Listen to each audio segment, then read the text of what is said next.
વરસાદે લોકોની મુશ્કેલી વધારી છે। તાપીના અનેક એવા ગામડાઓ કે જ્યાં અત્યારે વરસાદી માહોલ છે, જેને લઈને રોડ રસ્તા પર પાણી ભરાઈ ગયા છે।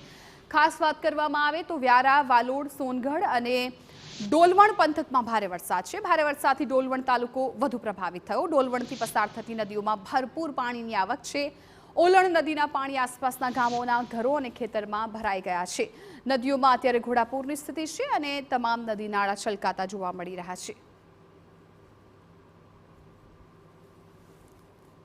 ગત મોડી રાતથી તાપી જિલ્લામાં અવિરત વરસાદ વરસી રહ્યો છે।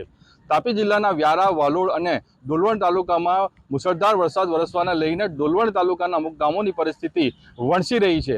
તેમાંનું જ એક ગામ છે પલાસિયા ગામ। ડોલવણ તાલુકામાંથી જે પલાસિયા ગામમાંથી પસાર થતી જે ઓલણ નદી છે તેના પાણી ધીરે ધીરે ગામમાં આસપાસના ગામોમાં પ્રવેશી રહ્યા છે। હાલ આ પલાસિયા ગામમાં છે। પલાસિયા ગામના નદી કિનારાના જે ગામો છે, જે ઘરો છે, તેમાં ધીરે ધીરે જે ઓલણ નદીના પાણી ધીરે ધીરે ઘરોમાં ઘૂસી રહ્યા છે। લગભગ 15થી વધુ ઘરોમાં પાણી ઘૂસવાને લઈને જે ઘર વખરી છે તે પાણીમાં તણાઈ ગઈ હોવાનું જે ઘર માલિકો જણાવી રહ્યા છે। સાથે ખેતરોમાં પણ પાણી પ્રવેશવાને લઈને જે આ ગામો છે તેની પરિસ્થિતિ ધીરે ધીરે વણસી રહી છે। આવી જ પરિસ્થિતિ અન્ય જે નદીઓ છે, પૂર્ણા, અંબિકા નદીની આસપાસના જે નીચાણવાળા વિસ્તારોમાં પણ જે ઊભી થઈ છે, જેને લઈને લોકોએ ભારે હાલાકીનો સામનો કરવો પડી રહ્યો છે।